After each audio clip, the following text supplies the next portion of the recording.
senhor secretário Lucas Tristão, senhoras e senhores, presidente, doutor Carlos Augusto, quando o senhor estabeleceu critérios de como se questionar, de como se perguntar aqui nessa oitiva, eu fiquei a me perguntar o que era ou não era convergente ao tema, e principalmente quando se tratou de redundância. Imagina um camarada que fica para um dos últimos a falar, como é que fica a situação. Mas eu deixei os mais habilidosos por último por causa disso. Não, mas isso é para... Bom, eu queria fazer a seguinte colocação aqui, antes da pergunta propriamente dita. Sou da base do governo, honra-me ser da base do governo, tenho estado algumas vezes com o secretário da Casa Civil, com o vice-governador Cláudio Castro, e durante essa celeuma eu comentei com o secretário André Moura e também com o vice-governador que seria de bom tom, independente de haver essa convocação, esse convite ao secretário Lucas Tristão, que eu não havia visto o secretário se manifestar junto à mídia, ouvindo a este parlamento, provocado por parte dele, para dizer se as acusações que foram contundentes, aliás, o posicionamento do secretário, do presidente desta casa, André Siciliano, houve contundência, ele não foi ambíguo ou dúbio em momento algum, ele foi contundente. Eu falei, poxa, por que ele não se posicionou ou para dizer que sim ou para dizer que não? Me permita, não é o juízo de valor, mas numa conversa informal eu usei ainda uma terceira expressão, ou até para mentir, e considerei isso uma inabilidade e continuo considerando. Eu acho que essa situação poderia ter sido, no mínimo, mitigada se houvesse habilidade, bom senso, não sei. Mas eu fiz aqui algumas anotações diante de tudo que aconteceu e serei sucinto agora. Tendo em vista que o estímulo dessa oitiva partiu do presidente da Alerj, ao negar, no caso do secretário, ao negar que falou, põe em xeque a afirmação do chefe do Poder Executivo. Porque aqui já foi colocado que alguém estaria mentindo nessa situação. Esse lugar é um lugar de gentileza, de civilidade, mas não é um lugar de isenções.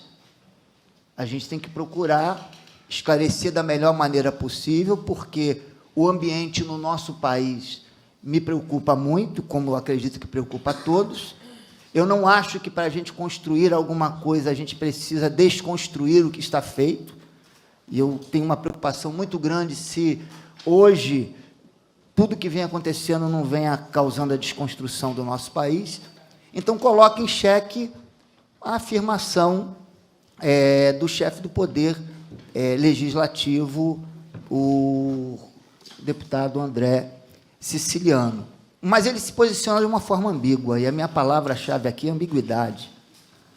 Quando ele diz que se esqueceu. Considerei a resposta que ele deu, até anotei aqui atrás, ao questionamento do nobre deputado Tiago Pampolha. Ele disse o seguinte: pode ser que tenha havido uma má interpretação, tenha sido... Essa seria, talvez, a melhor resposta. Sugestão, se é de foro pessoal, íntimo, que talvez o secretário pudesse começar falando do que dizer que se esqueceu, porque trouxe uma ambiguidade. E eu, tomando conhecimento pela biografia que me é passada do secretário Lucas Tristão, qual é o pressuposto do campo do direito, a expressão ambiguidade? O senhor, como jurista, como é que o senhor define ambiguidade? O deputado Rodrigo Amorim, ele fez uma colocação muito interessante, que falou sobre emitir, mais ou menos isso, ser responsável ou não, emitir juízo de valor, só que juízo de valor está presente em todas as relações e diálogos. Se alguém puder dizer aqui que não é verdade, que subjetividade e juízo de valor não está nítido nas relações humanas, eu gostaria de que fosse provado isso. Como o senhor define ambiguidade? Porque achei sua resposta ambígua demais, faltou contundência, diferentemente da contundência do presidente André Siciliano, que se colocou na tribuna para defender o posicionamento dele.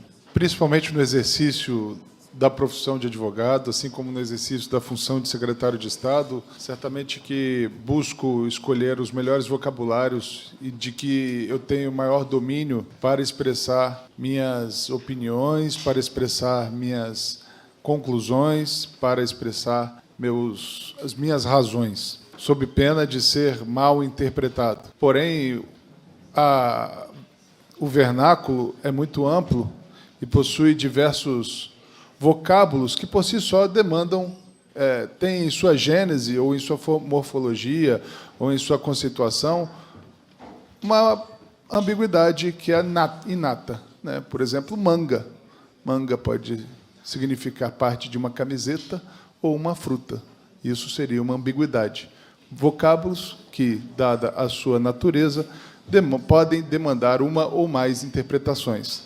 Eu posso ser responsabilizado pelo que eu falo ou que eu faço, mas não pela interpretação que as pessoas têm das minhas falas. Tento, no máximo, manusear o vernáculo apenas com vocábulos que demandem menos ambiguidades. Porém, cada frase, cada palavra é dita por mim e recepcionada pelo interlocutor com os seus filtros.